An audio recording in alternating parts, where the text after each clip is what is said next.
You are quite right. Leadership destroyed the SABC. I was acting as CEO in 2011, and I spoke to the chairman of the board that I am traveling to Ghana for the African Union of Broadcasters. It's an important event for a broadcaster. So I say, here are the three names I recommend to you to act while I am out of the country. Just as I was landing in Accra, I was told that the same chairman had appointed Hlaudi to be COO. So Hlaudi was appointed in my absence. Yes. And Hlaudi was not even in the three names I had submitted to the chairman of the board.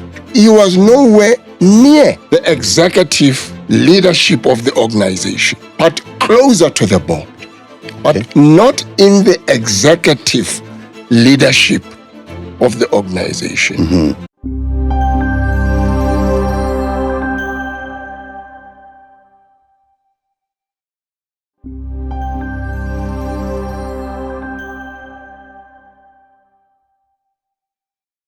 Tonight's conversation is about power, media, and who controls the national narrative. Phil Molefe has occupied some of the most influential and controversial spaces in South African broadcasting. And this was during periods where the SABC itself became a battleground for politics, public trust, and editorial independence. This isn't just a conversation about one executive. It's a conversation about media, influence, pressure, and what happens when journalism and politics collide. So, Dr. Phil Molefe, welcome to Be Frank with MacG. Thank you for having me. So, Dr. Phil, before we speak about the boardrooms, the SABC, the executive titles, how would you describe young Phil Molefe?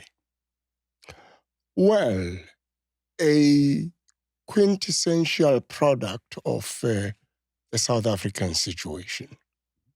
I'm a product of the conditions in South Africa.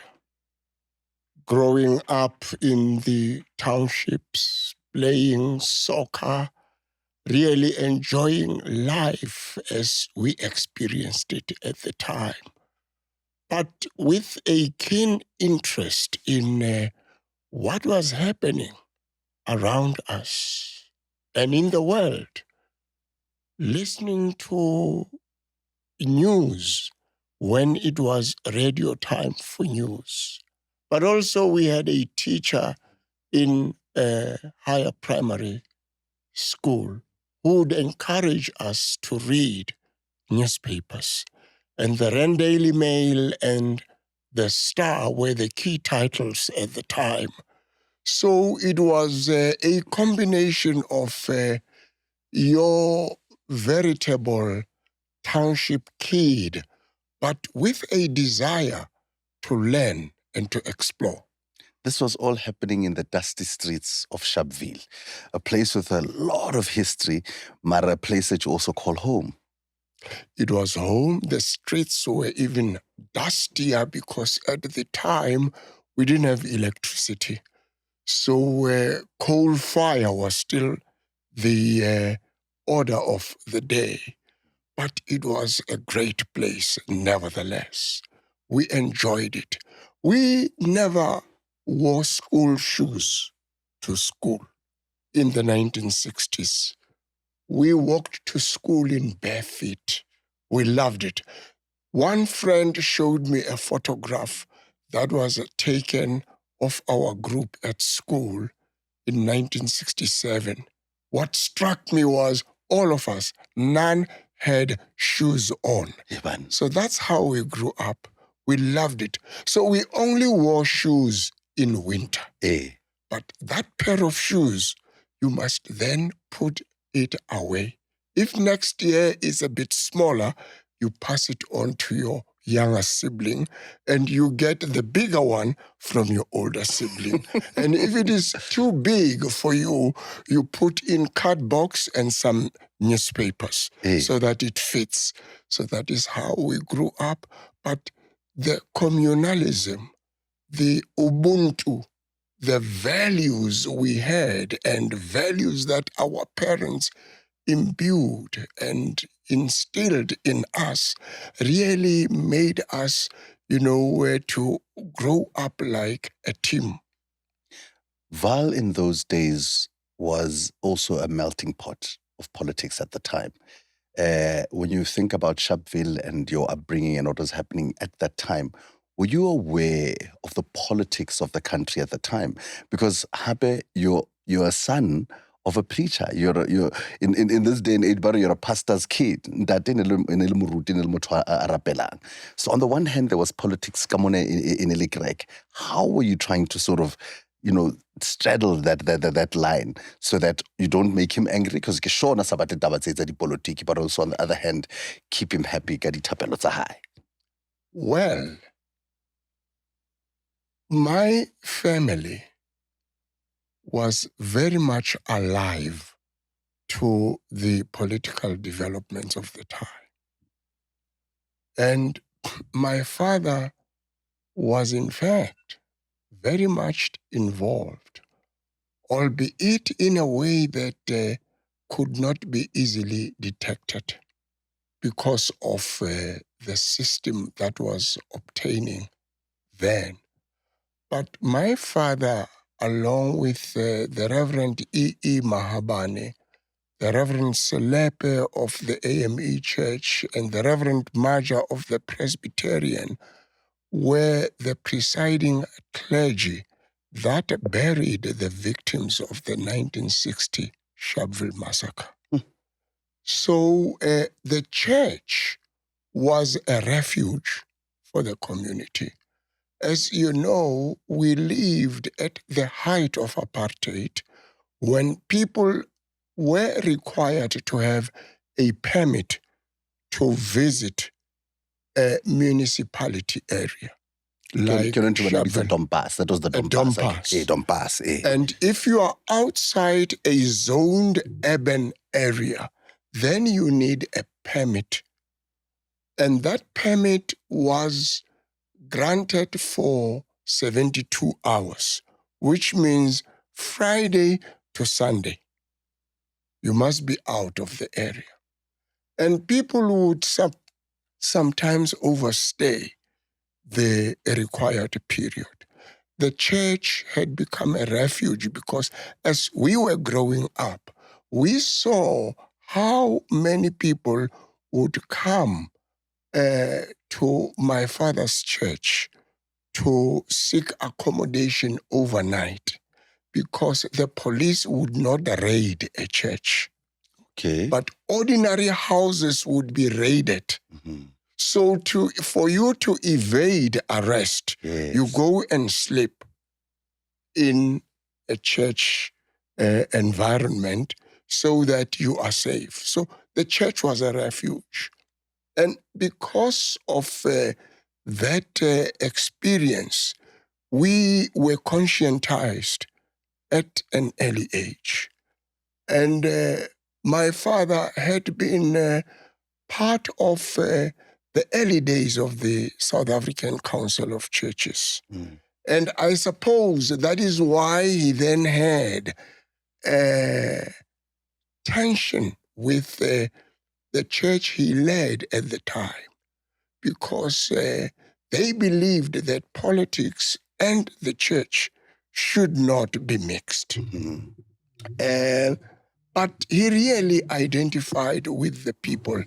But to take it further to your point, as a young man growing up, and we were talking about politics and the developments and what had happened in our own area, Sharpeville, I was conscientized at a very early age and really felt that something had to be done because, in fact, around your 1965-66, Sharpeville was threatened with demolition. Mm. Sharpeville was going to be removed to Sebokeng. Okay. The plan was Sharpeville is sandwiched between two industrial cities, Yeah. Vereeniging and Vanderbijlpark. Yes. Now, that did not sit well with apartheid town planning, to have a black township between two white areas. So Sharpeville was going to be removed. But secondly, Sharpeville, that name was a thorn on the side of the ruling government's flesh at the time. So this place had to be done away with. This name had to disappear. And that was one of the things that really mobilized our elders who were ahead of us to really say, this place cannot be removed.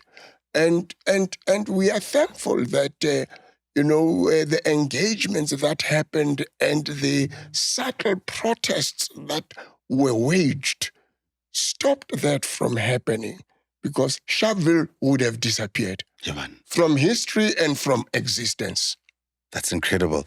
When you then sit and look at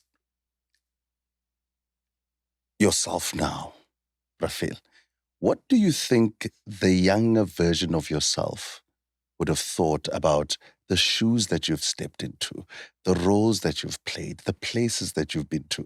When young Raphael is looking at you from those dusty streets of Sharpeville, seeing you now, what do you think he'd feel or say or think about how far you've come? Well, for many, this has been a role model pattern that has emerged, a pattern that they would also like to see fit their own young lives, that if I could become that man. And in fact, because I had come from Sharpeville, it inspired quite a number of them to say, if this man can come from this township and be a chief political correspondent in the office of President Nelson Mandela, then it means doors can open for us. And when community radio stations were opened and many of them went, into broadcasting and all that, I would meet them and they say, when I saw you on television, when I heard you on radio, I thought, this is what I would like to become. Wow.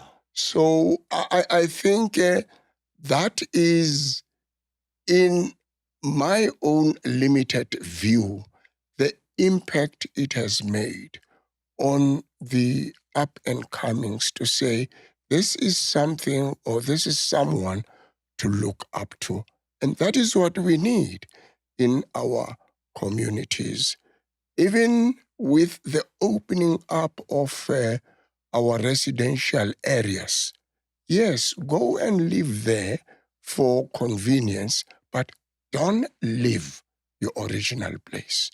Go to Sandton, but still know that you are from Orlando East.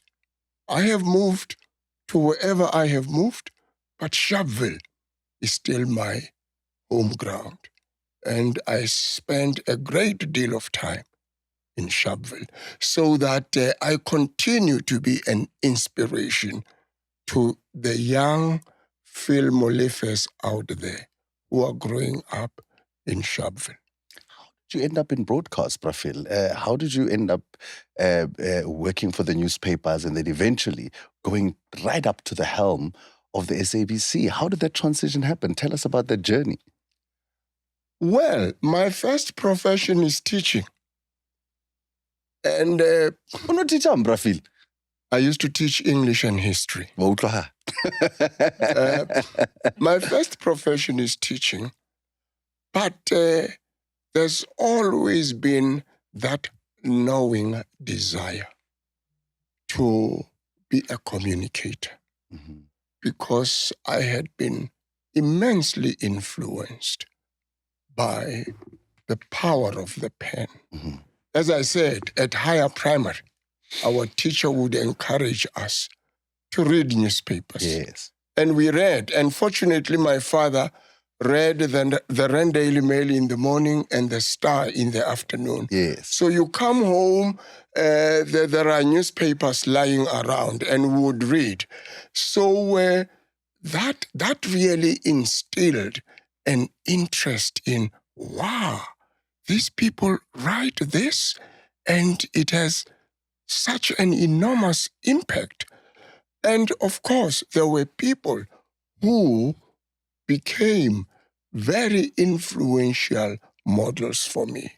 One who stands out and whose pen was always sharp is Percy Goboza.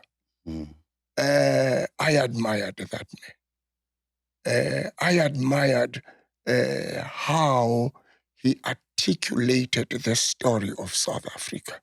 So that desire was growing and developing. Of course, I went into teaching because opportunities were limited. But even then, as I was teaching, I still liked that.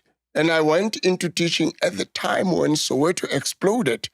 Now, here I am at a school, and journalists are coming in and photographers and all that. I say, wow, is this what these guys are doing? I say, oh. And the next day I opened the newspaper. What was happening yesterday, it's here. I'm reading about it. I said, but this is what I really want to become. Wow. So that's how the influence came about. But also broadcasting. I picked it up at an early age. I used to enjoy listening to radio news growing up. And my siblings would even joke about it that when the PM9 or the PM battery was flat and there was no radio in the house, I would hide behind the kitchen unit and I would then say, Ditaba, Dibalwa, Ketabo, Philip Molefe. And to say, oh, do we have radio in the house today? And only then, in fact, I would not even use my name. I would use the radio announcer's name. So I liked it because it captured events from a far-flung area and bring that event closer home. So it was both broadcasting and the newspaper world that I had grown such a deep, love and affinity for. That love and affinity led you to the Star, if I'm not mistaken? I started out at the Weekly Mail. The Weekly Mail, yes, the Weekly Mail. But, and the Weekly Mail had grown out of the remnants of the old Rand Daily Mail when it was closed down. And just before the Weekly Mail was started, we had already been running an alternative newspaper. In the early 80s, 1981, 82, there had emerged in the country a band of newspapers called independent newspapers.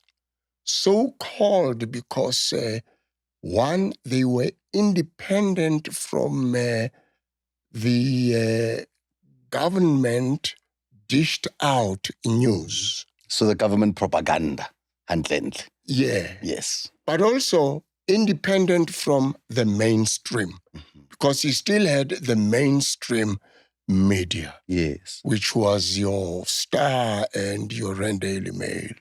So I had joined that team of writers who had put together the independent newspapers. And these started to grow. And by your 82, 83, you had the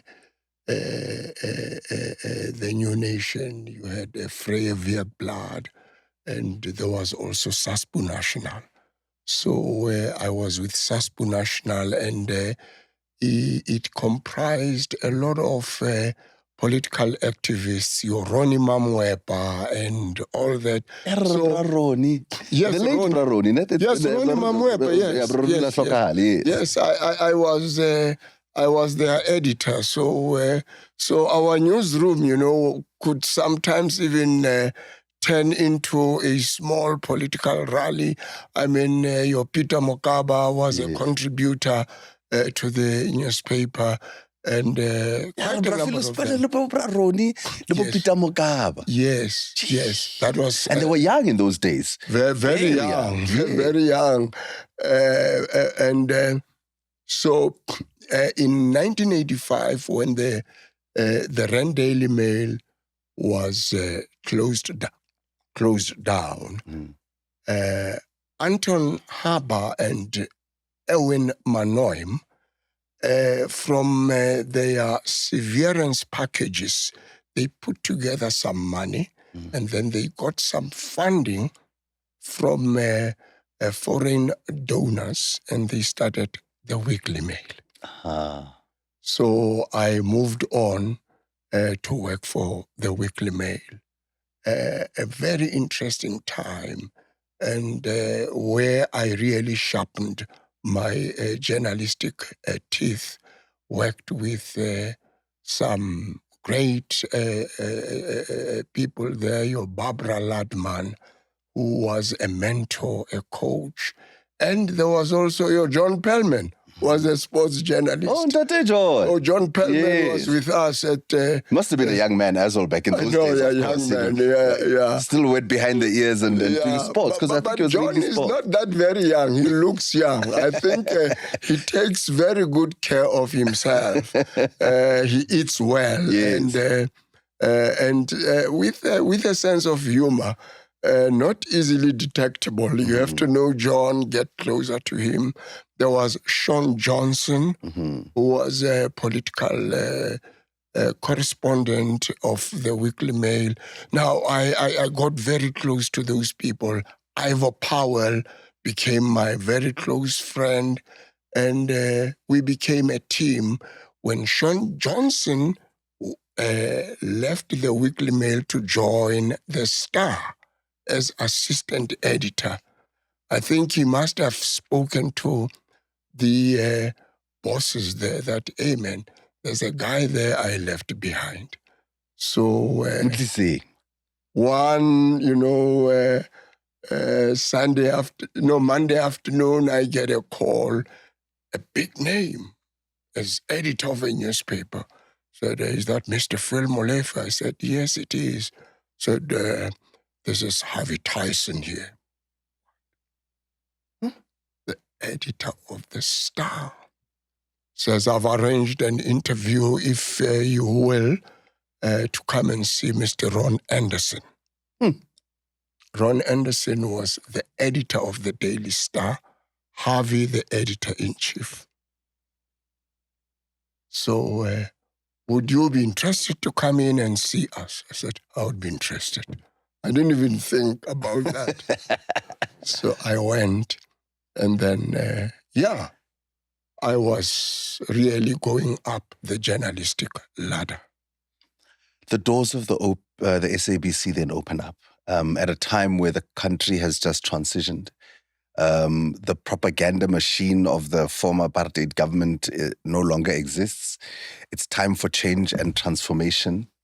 You walk into those shoes at the SABC at the time. What was your first thing that you felt you needed to do at the national broadcaster that would change and pivot the trajectory of the country, especially from a political perspective?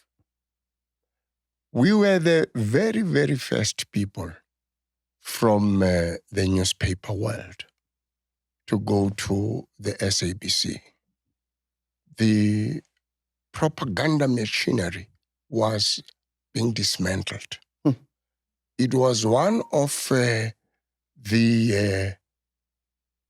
prescripts of CODESA that for the country to move forward, the apartheid propaganda machinery must be dismantled. Because there would be an election in 1994.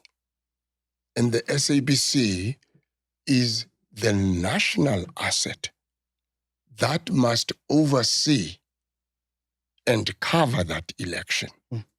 And for it to do a proper job, it must be a transformed institution. Yes. So the SABC was the first public institution in South Africa to be transformed. The first. Wow. The first in the country to be transformed. In 1993, when the interim constitution was concluded, yes, one of the first things was now go and deal with the SABC. So the first board, chaired by Dr. Ivy Matsipe-Kasaburi, was installed in 1993, before democracy in 94. She was summoned there by Nelson Mandela, the former president. Well, I don't know who summoned her, but the board comprised Ivy Matsipe-Kasaburi, Dr. Van Zyl Slabbert. Oh. Really big names in the country, and credible people. But I think it was a consensual arrangement. Not necessarily, because remember in 93, Tata was not the president of the country. Yes. It was still FW de Klerk. Yes. So the point I'm making is the SABC was the first public institution in South Africa to undergo transformation. So the board is established in 93. And now they must look at the human capital. They must look at the people who will run this institution, which means your apartheid apologists and propagandists have to give way, and a new blood must come in. Now, it was looked at in all angles. Zwelakhe Sisulu had been the editor of the New Nation newspaper. Yes. But in that period, he had also moved to the office of President Mandela, but not president then. He was like the media advisor of Mr. Nelson Mandela. Let us put it that way. And but he still retained his editorial gravitas. So Zwelakhe Sisulu was then brought in to the SABC to understudy the then Group Chief Executive Officer of the SABC. Okay. Wynand Haramse.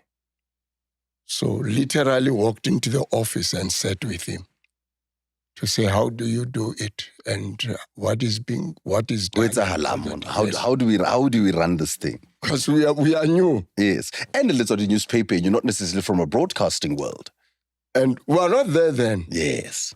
So it's Zwelakhe, then a few others. That's why I say I was among the first. Then Soli Mokwetwe to move into the corporate side, and then Phil Molefe and Sefako to news. The rest will fall into place. And of course, the people who were there, not all of them were bad. They were very good people, and people that we had to retain, because you cannot run such a big institution with a new pair of hands only. You need also just to integrate. Well, that institutionalized knowledge, You need the institutional memory. Yes. You need that. So it was a very good approach. So by 1994, Zwelakhe then became the group chief executive. I moved to news, and Sefako led the political team doing Cape Town Parliament in Joburg and Pretoria. And we brought in more people then. They were coming in. Enoch Sithole, who had been a political correspondent at the New Nation with Zwelakhe Sisulu, came in. Joe Tolwe came in to head up news input. Phil, what conversations were you having at that time? I mean, you were watching in real time the country changing. Yes. You were watching in real time monumental events, the inaugurations of presidents, the coming-ins of ministers, the massacres that some of the massacres that were happening, some of the political fighting, Codesa, What were those conversations like in those boardrooms, in those editorial meetings? Well, the primary preoccupation was to tell the South African story as it was, and to tell it as it unfolded. Because remember, we had walked into an institution that would sanitize, massage, and find a way of how a story is told so that it does not project a bad image of the country. That has always been a dynamic of South Africa.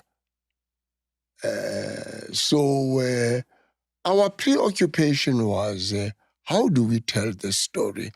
And I must say, the newsroom became the terrain of struggle, in a sense, because there was a resistance. The old order people were resisting. I'll give you one example. President Mandela, now he was president of the country. Yes. Went to the first OAU. It was still the OAU. It became the AU in the Organization of 2002. African Unity. Organization Yes. of African Unity, yes. He went to the first OAU in Addis Ababa, Ethiopia. And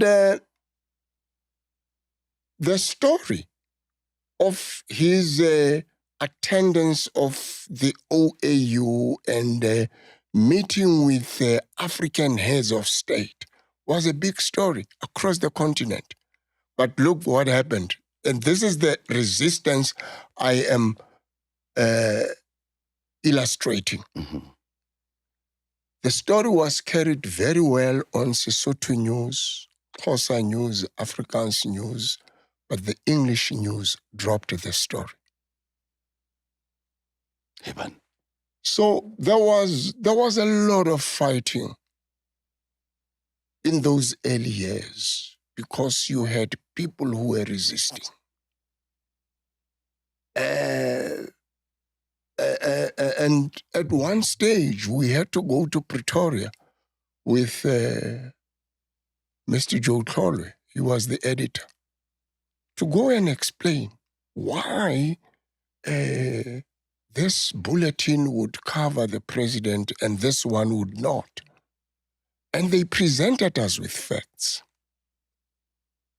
And we looked at it. And in my analysis, I said, Brajo, I think we have a problem here.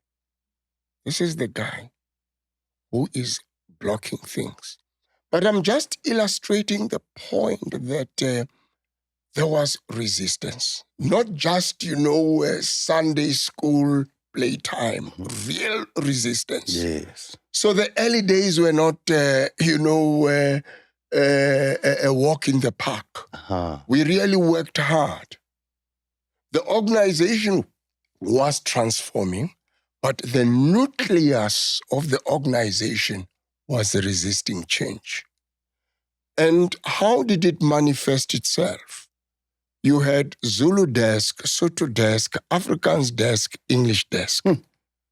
And the point we were making was there is no Zulu news or Sotho news. News is news. Yes. So you cannot say, no, because it is Buthelezi speaking, it will be Zulu news. If what he says is news, it must be news across all platforms. Finish and clear. Yeah. So that is why then we had also within the organization a transformation process, which was the transformation of the newsroom. So the SABC was transforming as an organization, but the newsroom also had to transform. And the second example, and I conclude on that, there was a big wall in the old newsroom of the SABC when we came there in 1994. That wall separated the white newsroom from the black newsroom. In the SABC? In the SABC. Remember, this was an apartheid machinery. So it had to represent everything apartheid. Jesus. So the whites were that side of the wall. Now, that wall was not just, a simple wall. No. It was deliberately designed to say, no. In between, we have the archive center. So for accessibility, part of the newsroom can come from one side, the other part from the other side. Oh, so that's how they were masking it. They were massaging apartheid. So blacks were this side, whites that side. When I became head of the news floor, I then said, no, this wall must go. They said, no, but it's archive. I said, that archive must find space somewhere, not here. I want one open newsroom. If it means we have to walk down to the second floor to get tapes, let us do so. I came from the largest newspaper newsroom in the country, the Star. You walked a distance to go to the library and back to your desk. So why can't we walk here? Exactly. So we broke down that wall, much against resistance, but we broke it down and we had one newsroom. So these are the issues we had to deal with in the very early days of the SABC. When you look at the SABC that you worked in, this SABC that you transformed and changed, and you look at the SABC today, but I feel what has fundamentally gone wrong with the institution. Let me give it a context. The SABC would have become the largest broadcaster in Africa. We had the resources, we had the infrastructure. But what happened is there was also too much government interference. The new democratic government, there was an insatiable appetite to interfere in the affairs of the SABC. My comrade. How the SABC is run. I will cite two examples, and not just cheap talk. The first one is the SABC had a number of divisions. You had the technology division, which is where your studios, your everything is centered. And then you have your newsroom and your content, call it content. Newsroom and programs. Yes. That's another division. Then you have signal distribution. Signal distribution is what is called today Centec. Yes. Centec is where you also have your broadcast tower. So it is to distribute the signal. And then you have the outside broadcast. Yes. The outside broadcast is those larger trucks that would go out to Ellis Park, to FNB, to broadcast events live. So in or about 1995, 1996, I'm demonstrating this interference I alluded to. Government then said the SABC must unbundle. It was a global economic phenomenon at the time for public institutions to be unbundled so that you could allow for more competition and to allow for other independent players to come into the market. So the target for that unbundling was Centec, which is signal distribution. And we in the executive, we said, no, you cannot sell off Centec. Otherwise, you have SABC sitting with content. How do they send out that content without a signal distribution? Yes. So Centec was sold off to be a private, independent company. And the argument at the time was so that even other radio stations, commercial stations, and community radio stations can have access to that signal. Yes. And the SABC said, no. We are willing even to incubate community stations. No, Centec was given away. It was a major, major downdoing for the SABC. So it's not just an easy thing that how did it get to where it is today? Okay. The second one was the SABC commercial radio stations. The government then said in or about 95, 96, 95, you see, it's a new government. The government then said the commercial radio stations must be sold off because the SABC has no business to be running commercial radio stations. In fact, commercial radio stations must go to private investors, and SABC must focus on public radio stations. Public broadcasting. And we tried to make the point, and which was a compelling point, that you need commercial radio stations so that the revenue generated from that can subsidize your public mandate. Yes. Radio vendor or radio khosa, which is umhlobo wenene today, yes, does not draw the same advertising revenue as your Highveld. Those are the commercial stations.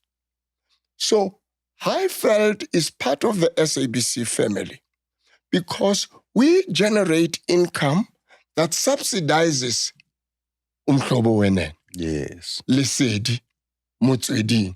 But if you take away the cash cow, the family will go without milk. Simple.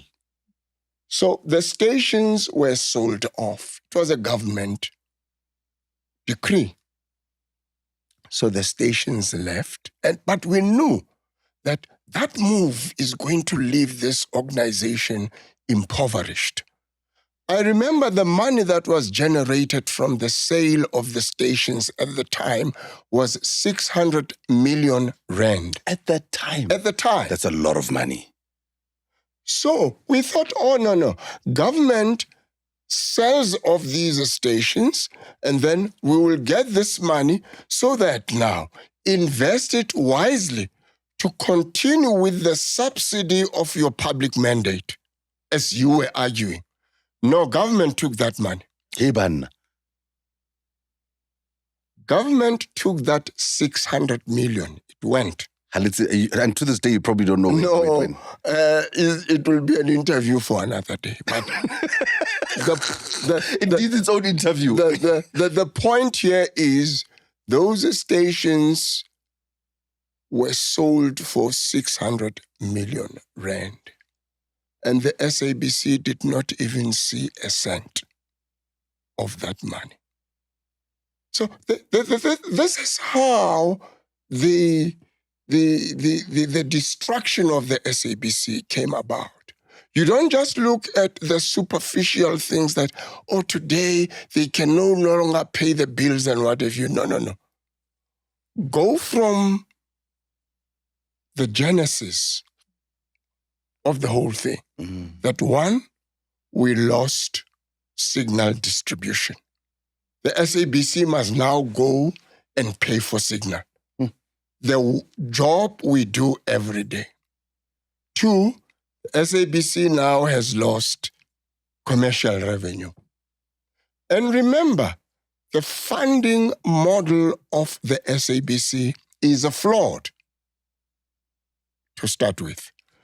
SABC, about 80% of the SABC's funding is from commercial, from advertising, not from government, from advertising. Yes.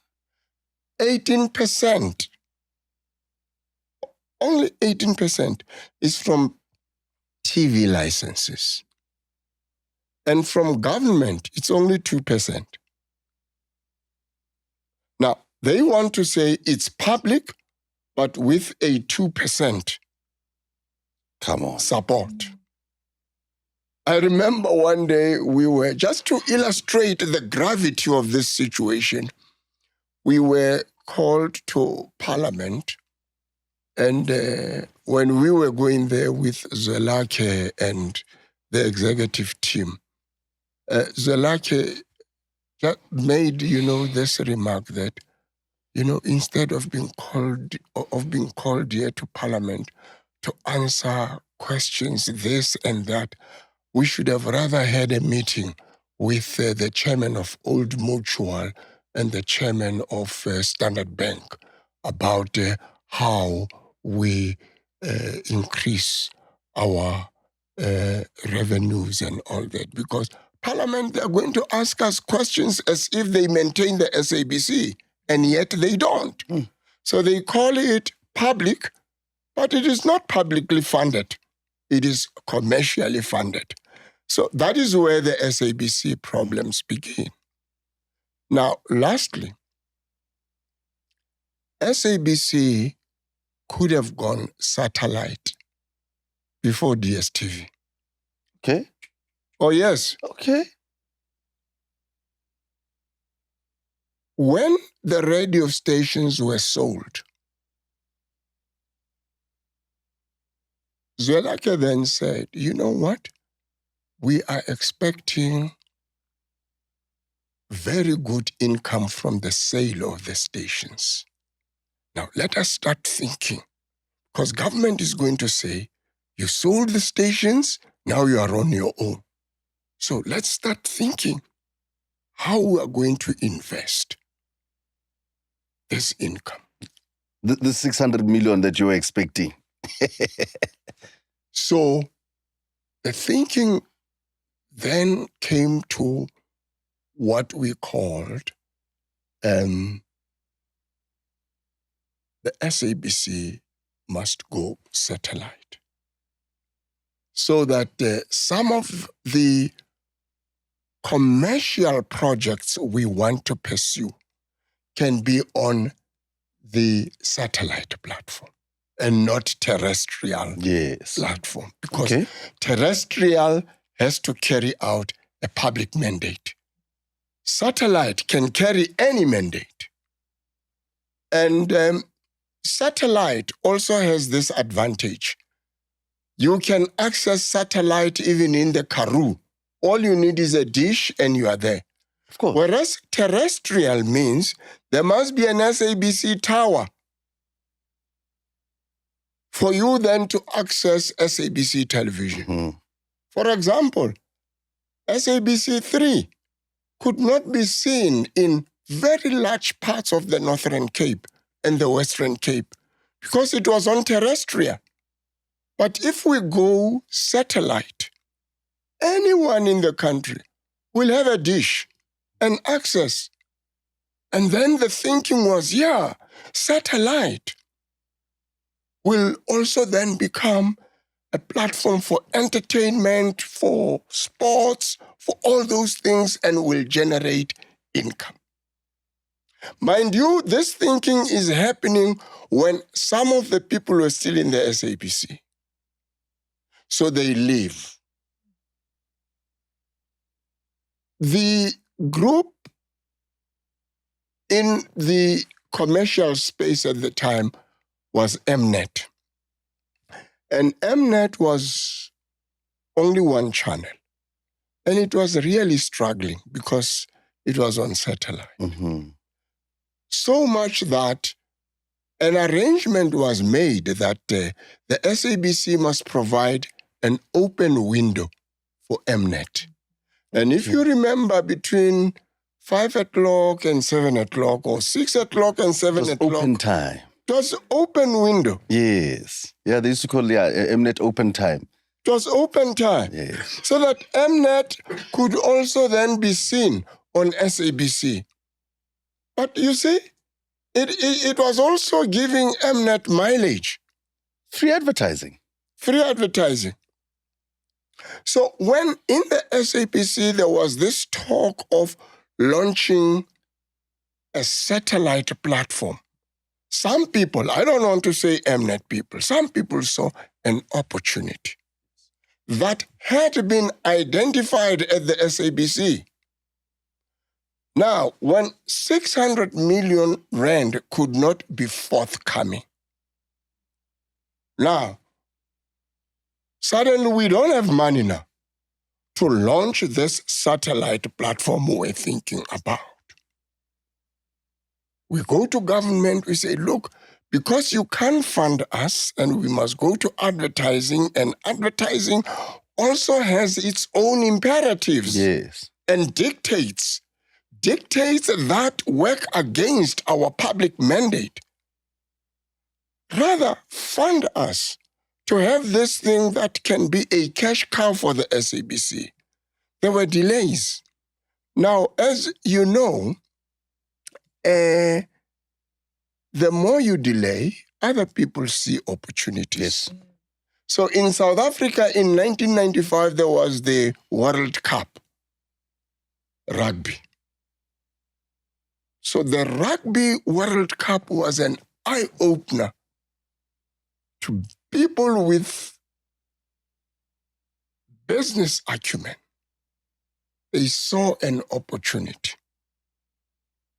These people went to Louis Late, Okay. who was the president of rugby, and said, Mr. Late, we are working on starting something because we have lost our ground at the SABC. But rugby is a draw card. We are starting something. Can you give us a rugby? Initially, rugby would then be on this new platform, but still on the SABC. So Louis Late released the rugby to these new players. So these are the broadcasting rights for rugby. Yes. So when you get, South Africa is now the world champion. So if you get South African rugby, then you can go to England, you can go even to World Cup rugby, you can go to Australia, Yes. you can go to New Zealand. Yes. So these new players, they got rugby, They have Mnet as the anchor platform. Now they went to the TV and film market in America and Europe, and they got some good films, and they put them together into a bouquet. They say, we can have Channel 1, Channel 2, Channel 3, or 101 or 108 or what, but we can put together a bouquet. We have rugby, we have film. And that's why I say they were very clever people. Then they went to the English Premier League. I mean, Manchester United. Liverpool. Arsenal. Oh, no, man. Oh, I mean, I studied journalism in the UK, and when I was there, I really enjoyed time in the UK because I watched Manchester United. Now you come back home, you are starved. That quality soccer is not there. Brafil, favor Manchester United. I'm Man U. That's why I go Frostana, so Brafil. I'm Man U, my brother. Man U. No, I'm Man U. I've always liked you, Brafil, but now I love you, Brafil. No, I'm Man U. If you had said Liverpool, no. So they got the EPL. And now when you have the EPL, it's your way to the Soccer World Cup. Yes. Now, with that assembled, good soccer, rugby, good films, that's how DSTV came about. That is how DSTV came about. Good, Brafil, you know what you're telling me, goes back to that thing, Yare. When the machinery of white monopoly capital or white South Africa works, they don't think about now, they think about 5, 10, 15 years later. Yeah. Something that we are failing to do. Something that, if we've failed to do it clearly in broadcasting, we are failing to do it politically, we are failing to do it even in the economy of this country. And our politicians are failing to now give us direction. That's why it's the mess that we see, Hona Joale.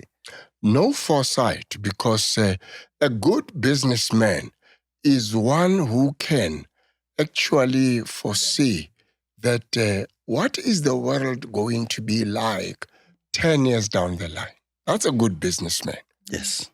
So the SABC was now losing opportunities. So do you see how the decline began? Yes. Of the SABC? Then came the newsroom. Government interference has been the greatest downdoing of the SABC. Because I remember when we were developing the editorial policy of the SABC, we were called to Parliament to explain. What is this? We said, no. Every newsroom must have an editorial policy. Yes. And we were called even by some ministers, explain what is this thing. Said, no. At the core of our editorial policy is the editorial independence of the SABC. And I remember quite vividly one minister saying, independent from who? And I said, well, independent from any external force. The newsroom must be insulated. Yes. The newsroom must be protected from external influence, from whatever quarter, from whatever side. In politics, whether from the left wing or from the right wing, the newsroom must be insulated. And this is what editorial policy is about, is to ensure that our coverage of news is fair, accurate, and balanced to sustain the credibility of the institution. And I said to the minister, I said, if you will recall, Before our democracy in 1994, no one, particularly black people, was watching the SABC. Yes. Or listening to SABC radio. No one. Because it was evidently an apartheid government propaganda machinery. Of course. And he said, yeah, no, you are right. That's why we have the SABC. I said, exactly. Now, you want to take it back to that. Because interference yes. will now be interference by the ANC government. Pre-1994, it was interference by the Nationalist yes. Party. So I said, interference from whatever quarter does not bode well for this institution. So that interference was the greatest and most potent threat to the SABC, and it continued. And now, to be editor or head of news in the SABC at the time was not a pleasant thing. Does every new sort of dispensation or political era inside of the ANC come with different expectations of the newsroom? Do they all come with a specific idea or a narrative that they want to be driven? When you look at the different sort of leadership that has come into the ANC and want to have their finger in terms of what's happening at the SABC? It is not only peculiar to the ANC. It is the nature of politics. Anyone in power wants to have a control over the vision and sound box. Is it loud enough or is it medium? Anyone. Even in British politics, Churchill wanted more airtime than... So it is the nature of the beast. And, you know, heading up an SABC newsroom at the time was a push and pull effect continuously. They push, you have to push back because you cannot deny the reality that there would be demands. And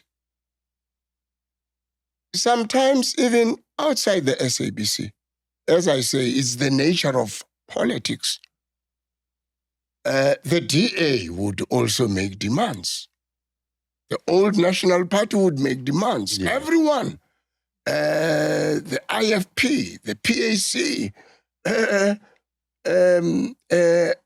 I used to receive complaints from all of them.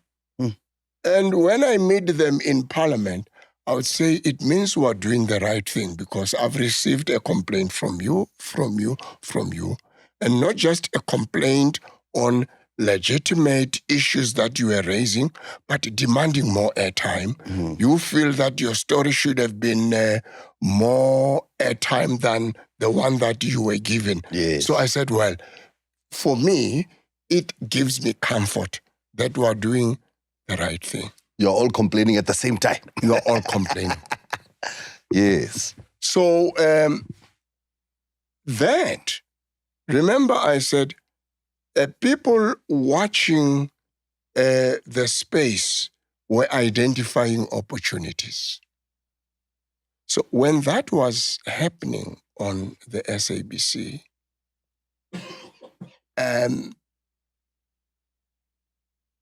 some players were identifying an opportunity that shouldn't we start another television channel? And shouldn't we start alternative platforms and so on?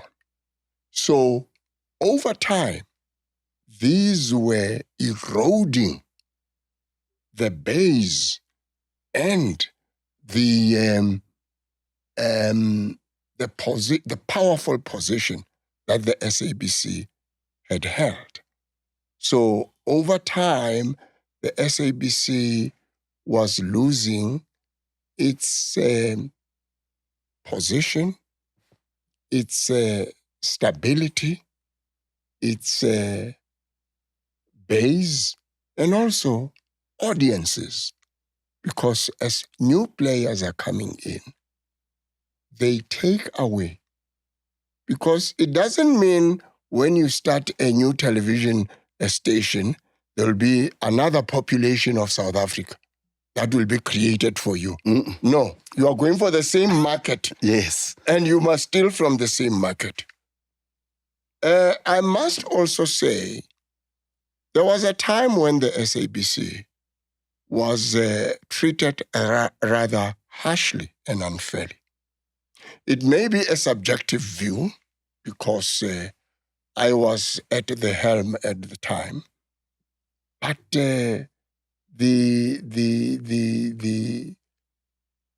overzealous criticism that was directed towards the SABC, even for things that you would ask your fellow, journalist that I didn't expect that you'd stoop this low. I'll give you an example. When the ANC celebrated its centenary in 2012, 100 years. I mean, it's a milestone. Of course. The biggest liberation movement in Africa. The oldest. Yes. We broadcast that event live. But some in the media wrote so negatively about that. And I say, just tell me, who other than the SABC would capture that history for posterity? And why do you think we would ignore such an important event? A leader of the opposition at the time also went public to say the SABC is wrong.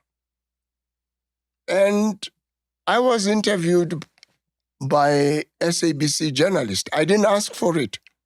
They said, well, the leader of the opposition said, why are you broadcasting this live?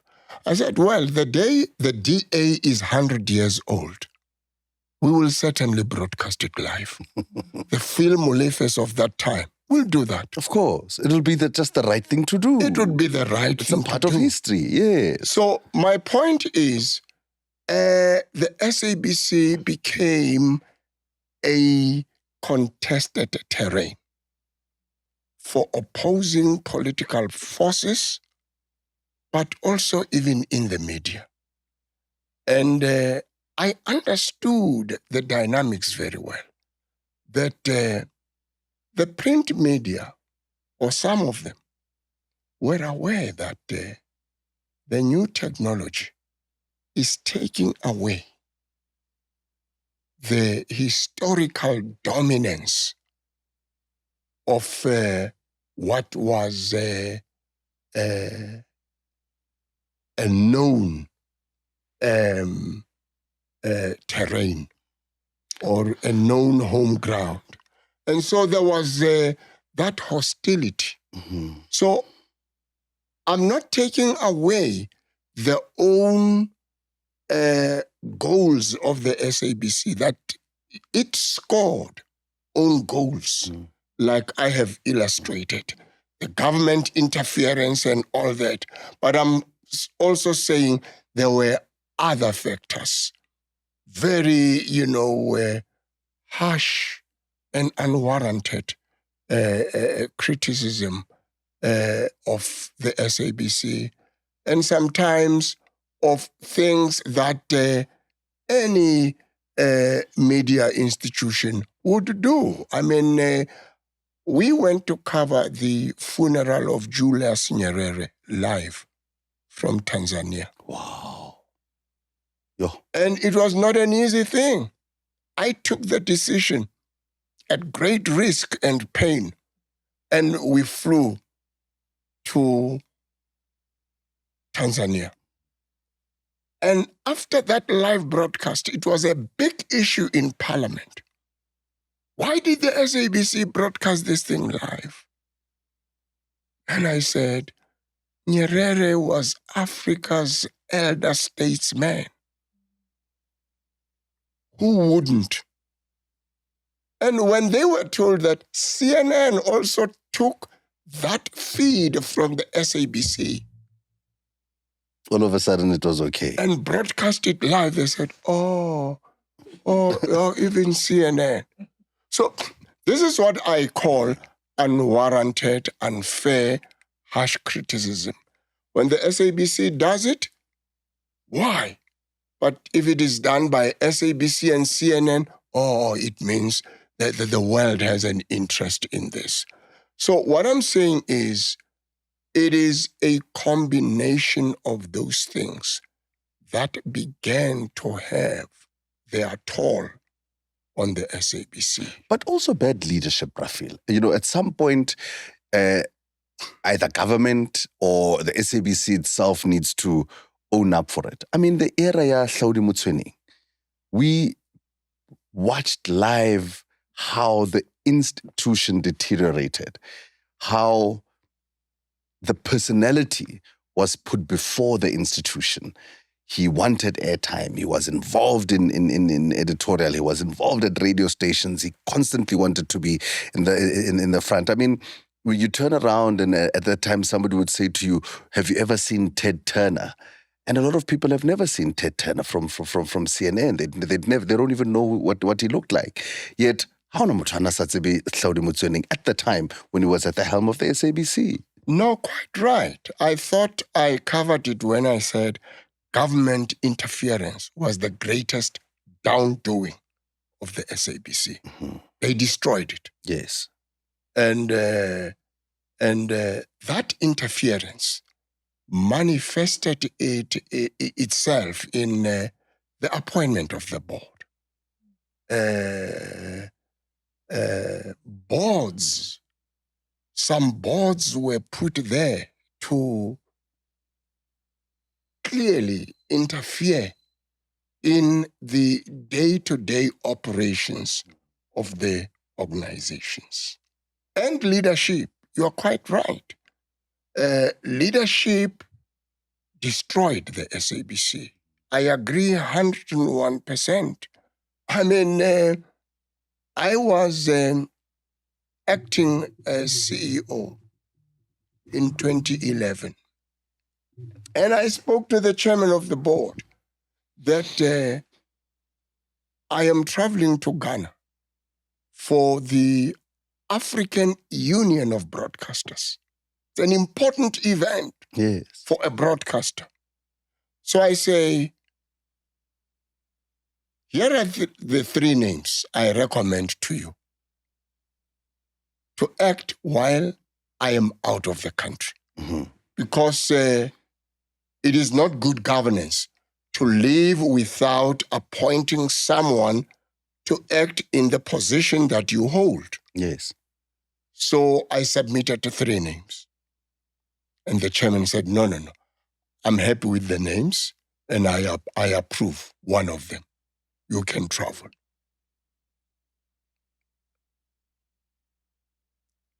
Just as I was landing in Accra, I was told that the same chairman had appointed Hlaudi to be COO. So Hlaudi was appointed in my absence. Yes. And Hlaudi was not even in the 3 names I had submitted to the chairman of the board. He was nowhere near the executive leadership of the organization, but closer to the board, but not in the executive leadership of the organization. Mm-hmm. I land in Accra. Hlaudi has been appointed COO. by a chairman who himself had said, this guy is going to put us in trouble one day. He doesn't even have matric. Why has the board employed and again saved a fraudster? Why have they done that?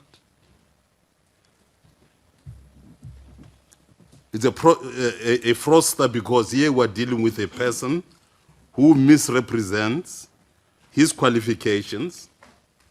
Are we therefore sure, as the representatives of South Africa, that he will be, or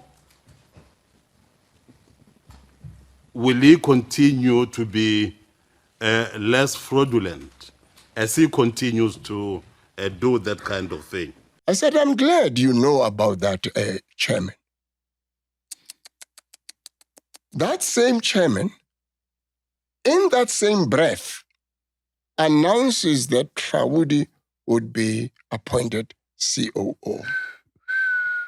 So I cut my stay in Ghana short because I'm out of the country. Here is now someone appointed in my absence. So I fly. In fact, I had to connect to come back to South Africa. I ended up on a flight that took me to Namibia and from Namibia to Johannesburg because I had to be back in haste. So I meet the chairman of the board. And the chairman of the board says, no, we have appointed him because he's a good man. And secondly, secondly, you must approve 500,000 rand increase for him. Oh, it's there. I mentioned it in the parliamentary inquiry. Yes. It is there. He says, you must approve the 500,000 increase for Hlaudi. I said, no, Chairman, I'm not going to do that. The chairman puts the pen here. He says, well, then resign. I said, no, Chairman. To resign must be my decision, not yours.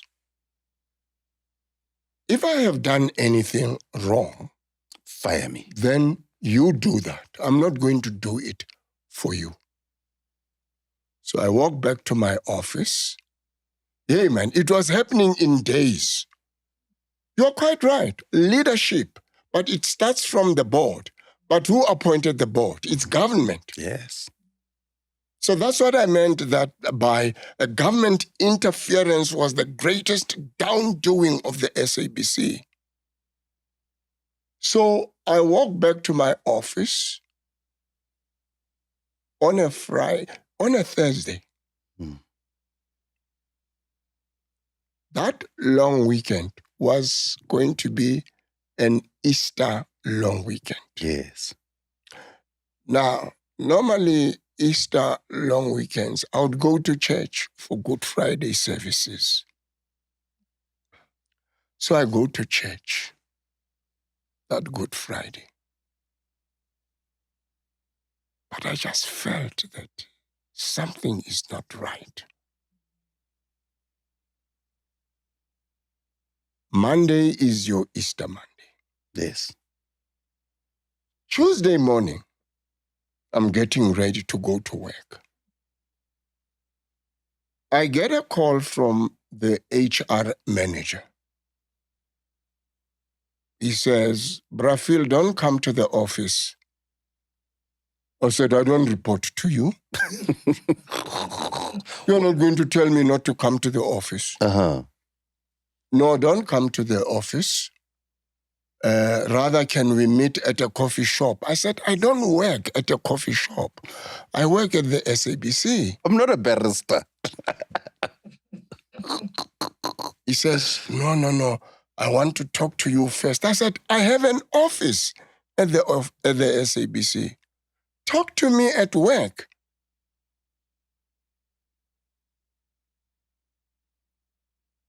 Well, later he says, look, man, you know what? I don't want it to look nasty because security will stop you and what have you. Hey, banna. So I said, yeah, well, now it's getting ugly. So, I mean, to get there and you find the whole John Foster is waiting. No. I said, well, I'm not going to a coffee shop. You have my house address and you are on record. You say, I must not come to work. Write an email so that it's on paper and I'll be at home waiting for you. So he comes, he delivers a letter of suspension. Hey, banna. So I went home on a Thursday, leaving my pens, my everything on my desk. And that is how I left the SABC.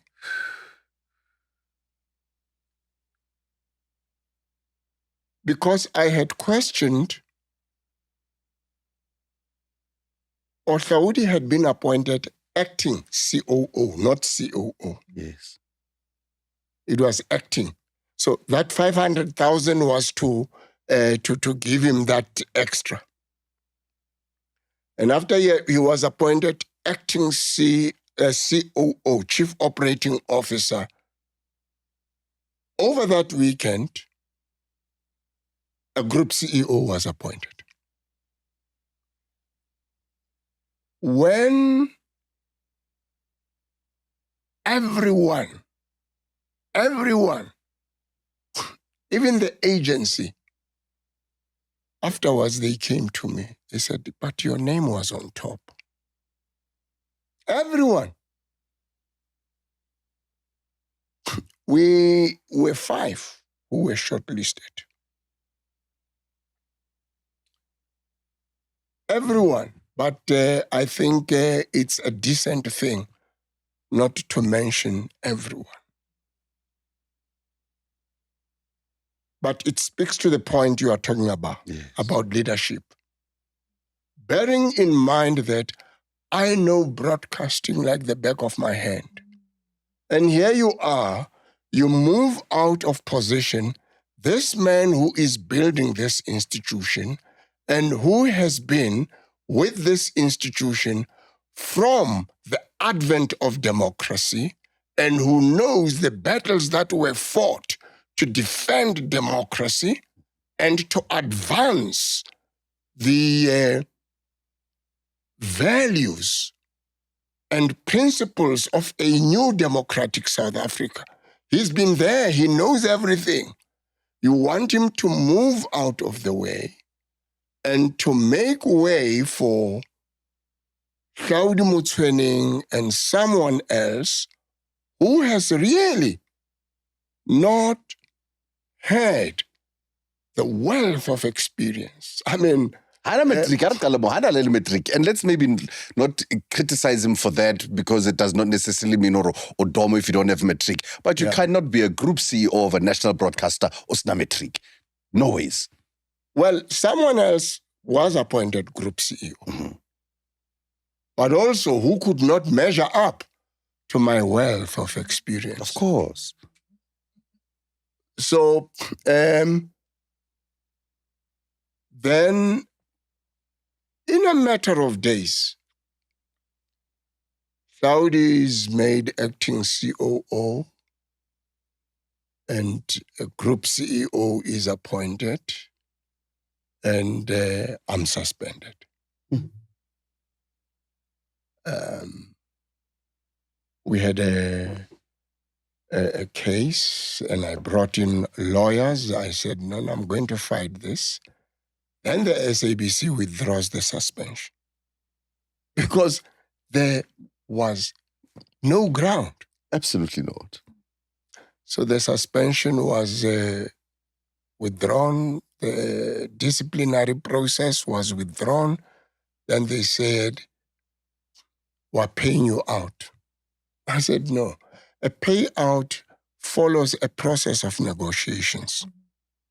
You say, no, we want to part ways. Then I should ask, why? Then you should say, no, you have done nothing. We just want you to go. Then I say, well, it therefore increases the burden of severance that you have to impose on me because I've not done anything. Unlike if I was caught with my fingers in the cookie jar, then you say, hey, you know what? We dismiss you, or in my case, it's not either or. So I say, I cannot accept a payout when there has been no discussion or process about it. Anyway, to cut a long story short, I go to court to fight it. And then the court saw it in a very strange and weird way. The court said, well, the employer wants to give you money. Why don't you take the money and go? It was a very difficult one. Counsel's opinion, very strong opinion was, you know what? If we go to Bloemfontein to appeal the South Gauteng High Court decision that you got the money, why don't you go away? Gee whiz, you would come out clean in the morning. But I thought about it. You know, to lodge a legal case is not playtime. It's not 5,000 or 10,000. You're talking lots of money. Wow. Because you have to have a senior counsel and a junior counsel and attorneys. So I looked at it and I said, and also at the end of the day, what are you trying to... What are you fighting?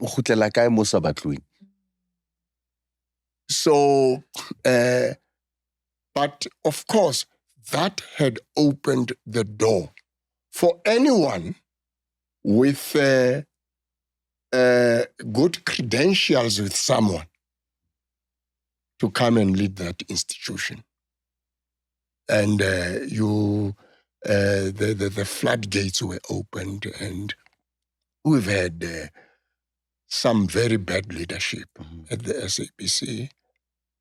At one stage, there was a guy from Uganda who was the CFO and also the CEO at a later stage. So it was a decline. Role Phill, in your many years of experience, the different spaces and places that you have been in, this rot that is happening, especially at that high level, we're seeing it now, Madlanga Commission at the police. We see it in many municipalities. We see it in many departments. When is it the right time to walk away? When is it the right time to wash your hands? And why is it difficult for so many of our people, whom you and I probably know have integrity as human beings? But when they see the rot happening, they turn a blind eye and they keep eating from the trough. No. Anyone with integrity would find it impossible to continue in the face of corrupt practices and the erosion of good governance. And that is why most people would then leave. Sometimes someone of integrity would stay on when he feels that something has to be resisted or to be fought. Circumstances would determine. But what confounds the mind is when someone is clearly in the wrong. Particularly, let's say, in the eyes of the people. The court of public opinion. Yeah, clearly in the wrong. I mean, you receive cars from Germany or Finland. You don't declare them, and you don't even report them to anyone. And when the matter surfaces, you don't realize that, you know what, it's time to go. It shows that corruption has become systemic in our country. I was in the UK when a cabinet minister resigned because there was a feeling that he's not treating his wife well. What? And the children are complaining. Just that, Prophet. And this guy said, you know what? On the face of it, you'll say just that. But this guy realized that I am in this position on public trust. Yes. And if this public trust is questioned, let me step aside so that the trust of the people in this administration is preserved. There are people who have walked away for such, what on the face of it is very trivial reasons. But because of the trust the public holds in the office you occupy, you say, no, let me move on. But in our country, we have seen situations, it's a litany, where people say, well, where is the evidence? Now, the evidence and all that story is something that really complicates the matter, because if there are questions raised about how millions of rands in your administration disappeared without a trace, you can't even be asking for evidence. You were the executive accounting officer. Come on. If questions are raised about that and the Auditor General says, this funding was not properly managed, just on the grounds of that, you must go. Now you have, with the MacG Commission, even very shocking evidence coming to the fore, but people still want to fight it out, to defend it and all that. I mean, there are very clear incidents. For example, if I was Minister of Police, I would have resigned. Long time ago. Now, the minute this whole thing surfaced, I would have resigned. Yes. Or if I was the president who appointed that minister, I would have said, no, I'm releasing you. You go. But no, you have to be suspended and another one appointed. You know what it means? We're paying 2 salaries as taxpayers. Now, we are just talking about one incident, but the country is actually littered with so many examples of people who are suspended and others acting in their position when they have when they should have clearly said, you know what? It's time to go. Personally, there are incidents where something happens. I say, hey, I would have ran away long ago. And say, yeah, you know what? I'm not there. I don't even want to hear about it. I'm gone. Mm-hmm. But you have people who come with straight faces and say, well, I want the evidence to be produced and all that. I find it shocking. Role Phill, in closing, you've spent many years in this country behind and in front of the camera or the mic. What would you say was one of the most defining, memorable moments of your entire career when it comes to broadcasting? Was it the inauguration of Nelson Mandela, the release of Nelson Mandela? Which day would you say is a day that is etched in your memory forever in your broadcasting career? There are many incidents. Remember that,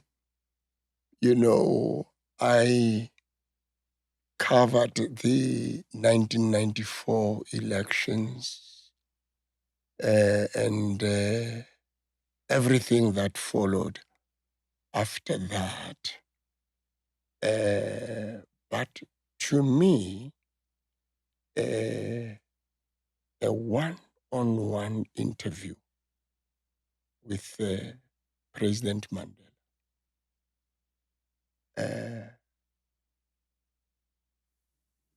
was was a highlight.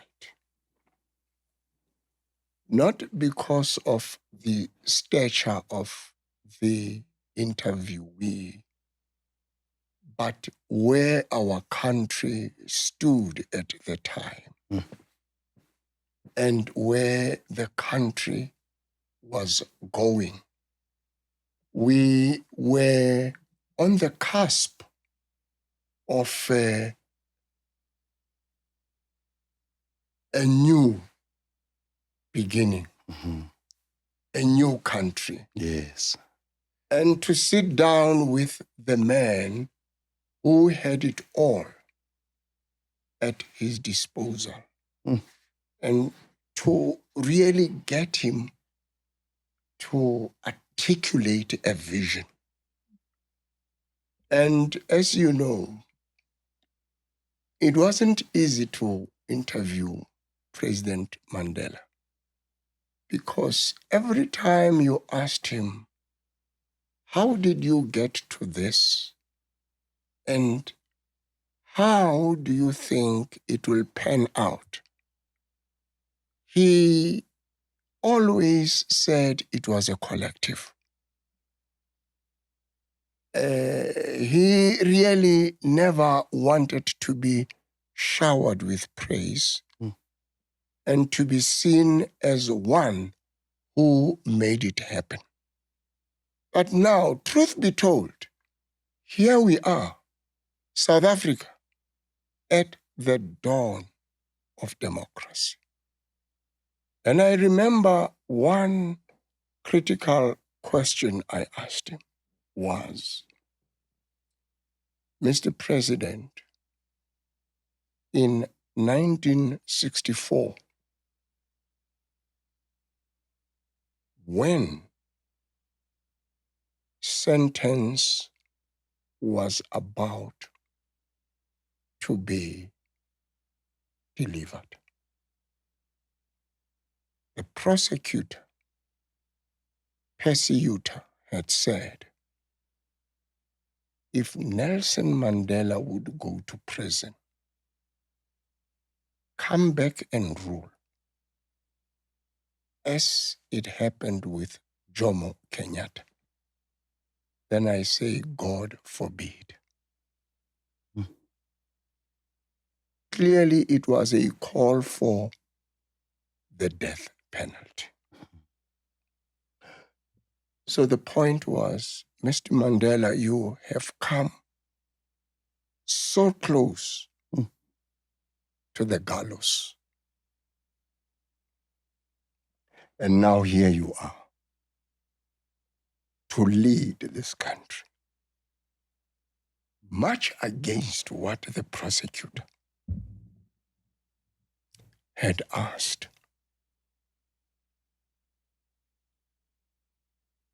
What has really taken you to gather such courage and strength? And to believe in the story of South Africa, that this country will one day become free. It was so deep because one was really getting under the skin of the story. And I remember, because it was a one-on-one, the emotion going through him. So, to recount highlights, some people would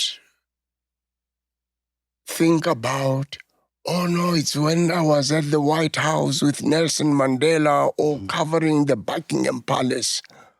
For me, the highlight was those intimate moments, to see the emotion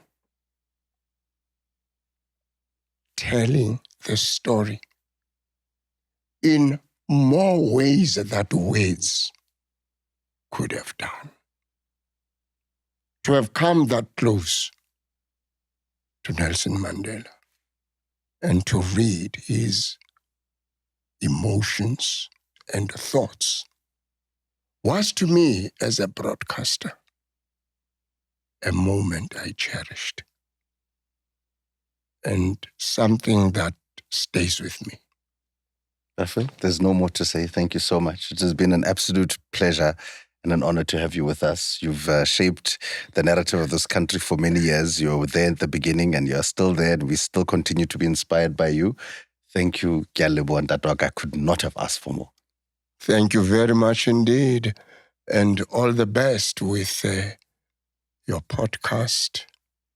And I pray that it will grow from strength to strength.